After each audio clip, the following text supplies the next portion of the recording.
नमस्कार दोस्तों, चलिए जानते हैं उत्तर प्रदेश की 25 फटाफट बड़ी खबरों को सिर्फ 10 मिनट में। लेकिन इससे पहले आप इस वीडियो को कहां से देख रहे हैं, कमेंट में बताना बिल्कुल ना भूलें।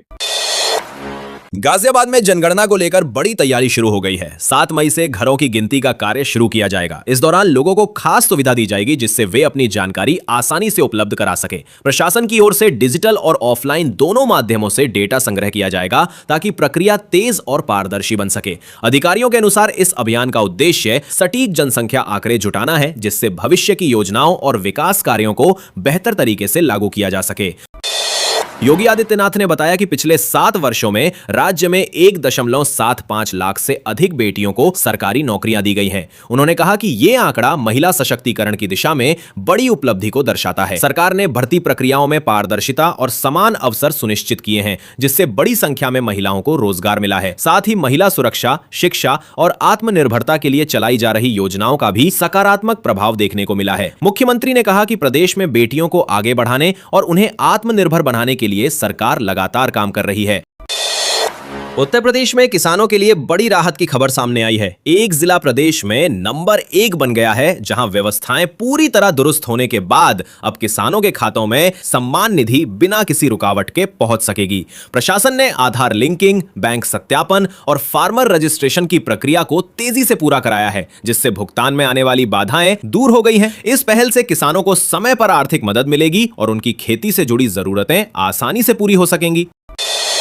लखनऊ में रोजगार को लेकर बड़ी पहल सामने आई है जहां एक ही दिन में 2527 युवाओं को ऑफर लेटर दिए गए हैं। इस रोजगार मेले में विभिन्न कंपनियों ने भाग लेकर युवाओं को नौकरी के अवसर प्रदान किए। सफलता को देखते हुए अब ऐसे रोजगार मेले अन्य जिलों में भी आयोजित किए जाएंगे जिससे अधिक से अधिक युवाओं को रोजगार मिल सके। इस पहल से प्रदेश में रोजगार के अवसर बढ़ने और युवाओं को आत्मनिर्भर बनने में मदद मिलने की उम्मीद है।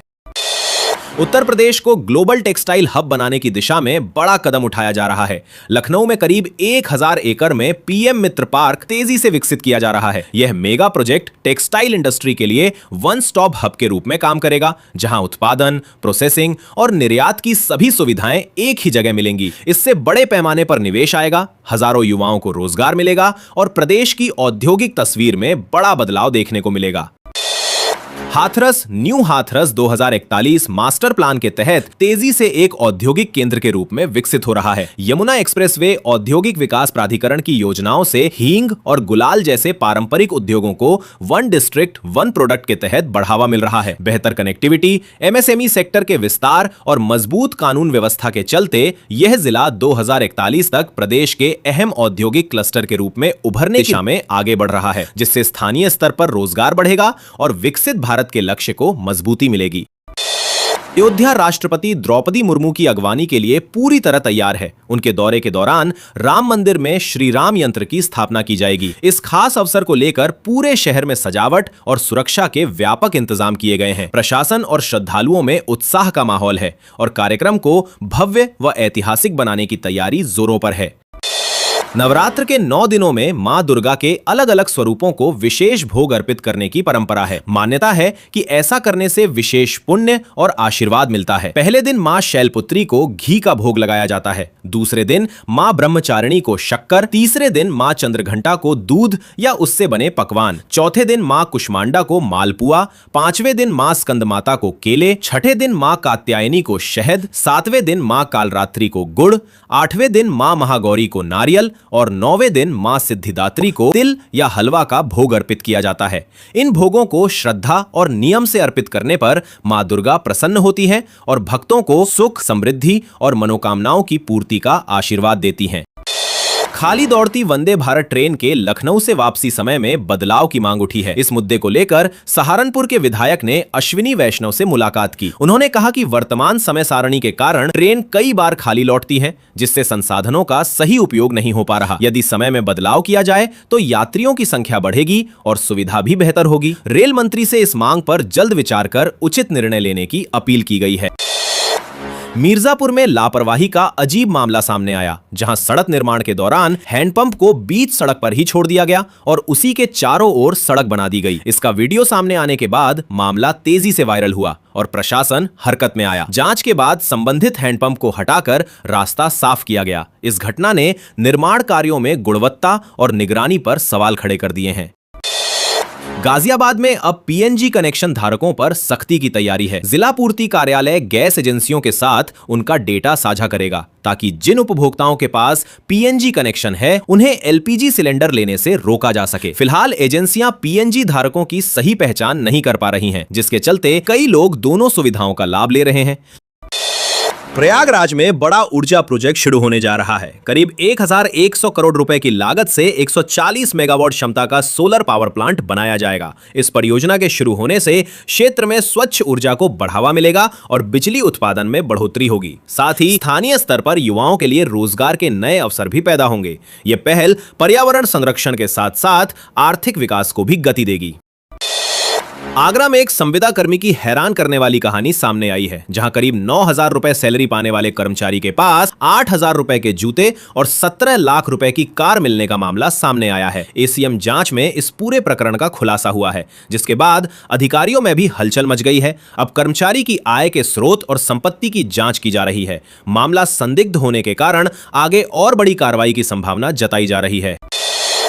इटावा में ऑनलाइन गेमिंग के नाम पर बड़ी ठगी का मामला सामने आया है, जहां जालसाजों ने करीब 66 लाख रुपए लोगों से ठग लिए। हैरानी की बात यह है कि ठगी के पैसों से आरोपियों ने एसयूवी कार और लग्जरी बाइक भी खरीद ली। पुलिस ने मामले की जांच शुरू कर दी है और आरोपियों की तलाश में दबिश दी जा रही है। शुरुआती जांच में पता चला है कि यह गिरोह लोगों को ऑनलाइन गेमिंग में निवेश का लालच देकर अपने जाल में फंसाता था और फिर रकम हड़प लेता था। उत्तर प्रदेश के एक जिले में सड़कों के सुधार के लिए बड़ा काम शुरू होने जा रहा है। नगरपालिका करीब 12.50 करोड़ रुपए खर्च कर 15 सड़कों को दुरुस्त और चकाचक बनाएगी। इस योजना के तहत खराब सड़कों की मरम्मत, नई लेयर बिछाने और जल निकासी व्यवस्था को भी बेहतर किया जाएगा। इससे लोगों को आवागमन में राहत मिलेगी और शहर की बुनियादी सुविधाओं में सुधार होगा। अब यात्रियों के साथ साथ कुरियर और पार्सल सेवा भी और आसान होने जा रही है। उत्तर प्रदेश राज्य सड़क परिवहन निगम की बसें अब पार्सल डील का काम भी करेंगी। खास बात यह है कि इसके लिए एक मोबाइल ऐप की सुविधा दी जाएगी, जिससे लोग घर बैठे अपने पार्सल की लाइव ट्रैकिंग कर सकेंगे। इस नई व्यवस्था से सामान की डिलीवरी तेज होगी और लोगों को सस्ती व भरोसेमंद सेवा मिलेगी। साथ ही रोडवेज की आय में भी बढ़ोतरी होने की उम्मीद है। द्रौपदी मुर्मू के प्रस्तावित दौरे को लेकर वृंदावन और आसपास के क्षेत्रों में खास तैयारियां की जा रही हैं। उनके कार्यक्रम में संत प्रेमानंद महाराज के दर्शन भी शामिल है। सुरक्षा और व्यवस्थाओं को देखते हुए प्रशासन ने श्रद्धालुओं को अगले 3 दिनों तक सावधानी बरतने की सलाह दी है। इस दौरान भीड़ और यातायात में बदलाव संभव है। सीबीएसई ने 10वीं के छात्रों के लिए दूसरी बोर्ड परीक्षा इंप्रूवमेंट को लेकर अहम घोषणा की है। अब छात्र 3 विषयों में अपने अंक सुधारने का मौका पा सकेंगे। इसके लिए आवेदन की तारीख भी जारी कर दी गई है। जो छात्र अपने परिणाम से संतुष्ट नहीं है, वे निर्धारित समय सीमा के भीतर आवेदन कर सकते हैं। इस नई व्यवस्था से छात्रों पर दबाव कम होगा और उन्हें बेहतर प्रदर्शन का दूसरा अवसर मिलेगा। खाड़ी देशों में जारी तनाव का असर अब बासमती निर्यात पर भी साफ दिखने लगा है। ईरान में निर्यातकों के 1000 करोड़ रुपए से अधिक के भुगतान फंस गए हैं, जिससे व्यापारियों को भारी आर्थिक झटका लगा है। मौजूदा हालात में चालू वित्त वर्ष में 200 करोड़ रुपए से ज्यादा नुकसान का अनुमान जताया जा रहा है। निर्यात बाधित होने से उद्योग पर संकट गहराता जा रहा है और कारोबारी भविष्य को लेकर चिंतित है। अगर स्थिति जल्द सामान्य नहीं हुई तो इसका असर किसानों और व्यापार दोनों पर पड़ सकता है। उत्तर प्रदेश में होने जा रहे जीबीसी 5 ग्राउंड ब्रेकिंग सेरेमनी को लेकर बड़ी तैयारी चल रही है। इस बार करीब 10 लाख करोड़ रुपए के निवेश की उम्मीद जताई जा रही है। सरकार का फोकस खासतौर पर मैन्युफैक्चरिंग, इंफ्रास्ट्रक्चर, डिफेंस कॉरिडोर और इलेक्ट्रॉनिक्स सेक्टर पर है, जहां सबसे ज्यादा निवेश आने की संभावना है। इस आयोजन से प्रदेश में बड़े पैमाने पर उद्योग स्थापित होंगे और लाखों युवाओं को रोजगार के नए अवसर मिलेंगे। साथ ही यह यूपी को देश के प्रमुख औद्योगिक हब के रूप में और मजबूत करेगा। खुशखबरी सामने आई है। प्रधानमंत्री स्वनिधि योजना के तहत अब स्ट्रीट वेंडर्स को क्रेडिट कार्ड की सुविधा दी जाएगी, जिससे उन्हें बिना किसी गारंटी के 30,000 रुपए तक का लोन मिल सकेगा। इस योजना का उद्देश्य रेहड़ी पटरी वालों को आर्थिक रूप से मजबूत बनाना और उनके कारोबार को बढ़ावा देना है। आसान लोन और डिजिटल सुविधा से छोटे व्यापारियों को बड़ा सहारा मिलेगा और वे अपने काम को और बेहतर तरीके से आगे बढ़ा सकेंगे। उत्तर प्रदेश में वाहन मालिकों के लिए अहम अपडेट है। 15 अप्रैल से बिना HSRP लगे वाहनों का प्रदूषण प्रमाण पत्र नहीं बनेगा, यानी PUC कराने के लिए HSRP अनिवार्य कर दिया गया है। नियम का पालन न करने पर करीब 10,000 रुपए तक का चालान भी काटा जा सकता है। सरकार का उद्देश्य वाहनों की सही पहचान सुनिश्चित करना और प्रदूषण नियंत्रण व्यवस्था को अधिक पारदर्शी व प्रभावी बनाना है। इसलिए वाहन मालिकों को समय रहते HSRP लगवाने की सलाह दी गई है। उत्तर प्रदेश की अर्थव्यवस्था को 6 ट्रिलियन डॉलर तक पहुंचाने के लिए रोड मैप तैयार कर लिया गया है। जल्द ही विकसित यूपी विजन डॉक्यूमेंट को योगी आदित्यनाथ के सामने प्रस्तुत किया जाएगा। इस विजन में औद्योगिक विकास, इंफ्रास्ट्रक्चर, निवेश, कृषि और रोजगार सृजन पर विशेष फोकस रखा गया है। सरकार का लक्ष्य प्रदेश को देश की सबसे बड़ी अर्थव्यवस्थाओं में शामिल करना है, जिससे बड़े पैमाने पर निवेश आए और युवाओं के लिए रोजगार के नए अवसर पैदा हों। खुशखबरी सामने आई है। उत्तर प्रदेश में 20 साल पुराने मकानों पर हाउस टैक्स में 40% तक की छूट दी जाएगी। इस नई व्यवस्था को अप्रैल से लागू किया जाएगा, जिससे पुराने मकान मालिकों को बड़ी राहत मिलेगी। सरकार का उद्देश्य लोगों पर कर का बोझ कम करना और कर प्रणाली को अधिक व्यावहारिक बनाना है। इस फैसले से बड़ी संख्या में शहरी परिवारों को आर्थिक फायदा मिलने की उम्मीद है। 69,000 शिक्षक भर्ती मामले में आरक्षण से जुड़े अभ्यर्थियों की निगाहें अब सुप्रीम कोर्ट की अहम सुनवाई पर टिकी हैं, जिसमें कल इस मामले पर महत्वपूर्ण फैसला या दिशा निर्देश सामने आ सकते हैं। अभ्यर्थियों का कहना है कि उन्हें आरक्षण के तहत उचित अवसर नहीं मिला, इसलिए वे न्याय की उम्मीद लगाए बैठे हैं। इस सुनवाई का असर हजारों उम्मीदवारों के भविष्य पर पड़ सकता है और लंबे समय से चल रहे इस विवाद को नई दिशा मिल सकती है। आज से उत्तर पुस्तिकाओं के मूल्यांकन का कार्य शुरू हो गया है, जिसके तहत करीब 250 केंद्रों पर कॉपियों की जांच की जाएगी। इस प्रक्रिया में लगभग 1.31 लाख परीक्षक लगाए गए हैं। मूल्यांकन को निष्पक्ष और पारदर्शी बनाने के लिए कड़े निर्देश जारी किए गए हैं। साथ ही समयबद्ध तरीके से परिणाम घोषित करने के लिए पूरी प्रक्रिया को तेजी से पूरा करने पर जोर दिया जा रहा है। उत्तर प्रदेश में मौसम एक बार फिर बदलने वाला है। कई जिलों में तेज हवाओं के साथ बारिश होने की संभावना जताई गई है। मौसम विभाग के अनुसार इससे तापमान में गिरावट आएगी और लोगों को बढ़ती गर्मी से राहत मिलेगी। हालांकि आंधी और बारिश के कारण कुछ जगहों पर जनजीवन प्रभावित हो सकता है, इसलिए लोगों को सतर्क रहने और मौसम अपडेट पर नजर रखने की सलाह दी गई है। स्मार्ट मीटर रिचार्ज करने के 2 घंटे बाद भी बिजली सप्लाई शुरू नहीं हुई है तो परेशान होने की जरूरत नहीं है। तुरंत Uttar Pradesh power corporation limited के हेल्पलाइन नंबर 1912 पर कॉल करें। यहां आपकी शिकायत दर्ज होते ही संबंधित टीम को अलर्ट किया जाता है और जल्द समाधान की प्रक्रिया शुरू हो जाती है। इसके अलावा आप विभाग की आधिकारिक वेबसाइट या मोबाइल ऐप के जरिए भी शिकायत दर्ज कर सकते हैं। समय पर शिकायत करने से बिजली सप्लाई जल्दी बहाल हो सकती है। उत्तर प्रदेश को ग्लोबल टेक्सटाइल हब बनाने की दिशा में बड़ा कदम उठाया जा रहा है। लखनऊ में करीब 1000 एकड़ में पीएम मित्र पार्क तेजी से विकसित हो रहा है। यह मेगा प्रोजेक्ट टेक्सटाइल इंडस्ट्री के लिए वन स्टॉप हब के रूप में काम करेगा, जहां उत्पादन, प्रोसेसिंग और निर्यात की सभी सुविधाएं एक ही जगह मिलेंगी। इससे बड़े पैमाने पर निवेश आएगा, हजारों युवाओं को रोजगार मिलेगा और प्रदेश की औद्योगिक तस्वीर में बड़ा बदलाव देखने को मिलेगा। उत्तर प्रदेश में पासपोर्ट ऑफिस और सेवा केंद्रों को बम से उड़ाने की धमकी मिलने के बाद हड़कंप मच गया है। लखनऊ के गोमती नगर स्थित पासपोर्ट कार्यालय समेत कई जगहों को ईमेल के जरिए धमकी दी गई। सूचना मिलते ही पुलिस, बम निरोधक दस्ता और फायर ब्रिगेड की टीम मौके पर पहुंची और पूरे परिसर को खाली कराकर सघन जांच शुरू की गई। सुरक्षा एजेंसियों ने आसपास के इलाकों में भी चौकसी बढ़ा दी है। हालांकि अब तक किसी संदिग्ध वस्तु के मिलने की पुष्टि नहीं हुई है। शुरुआती जांच में यह मामला साइबर एंगल से जुड़ा माना जा रहा है और ईमेल भेजने वाले की तलाश तेज कर दी गई है। अधिकारियों का कहना है कि इस तरह की धमकियों को बेहद गंभीरता से लिया जा रहा है और हर पहलू की गहन पड़ताल की जा रही है, ताकि किसी भी संभावित खतरे को समय रहते रोका जा सके। उत्तर प्रदेश में संस्कृत शिक्षा को बढ़ावा देने के लिए बड़ा फैसला लिया गया है। योगी आदित्यनाथ ने घोषणा की है कि संस्कृत पढ़ने वाले छात्रों को अब मुफ्त रहने और खाने की सुविधा दी जाएगी। इस पहल का उद्देश्य छात्रों को पारंपरिक शिक्षा की ओर प्रोत्साहित करना और संस्कृत भाषा के संरक्षण को मजबूत करना है। सरकार का मानना है कि इससे अधिक छात्र संस्कृत शिक्षा से जुड़ेंगे और उन्हें आर्थिक बोझ के बिना पढ़ाई का अवसर मिलेगा। सिंगापुर, जापान और जर्मनी जैसे देशों की नजर अब उत्तर प्रदेश पर है। मुख्यमंत्री योगी आदित्यनाथ ने कहा कि राज्य की जीरो टॉलरेंस नीति और बेहतर कानून व्यवस्था के चलते विदेशी निवेशक तेजी से आकर्षित हो रहे हैं। उन्होंने बताया कि इंफ्रास्ट्रक्चर, इंडस्ट्री और निवेश के अनुकूल माहौल ने यूपी को निवेश के लिए एक भरोसेमंद गंतव्य बना दिया है, जिससे प्रदेश में बड़े पैमाने पर निवेश आ रहा है और रोजगार के नए अवसर भी सृजित हो रहे हैं। सरकार का लक्ष्य यूपी को देश की अग्रणी अर्थव्यवस्थाओं में शामिल करना है।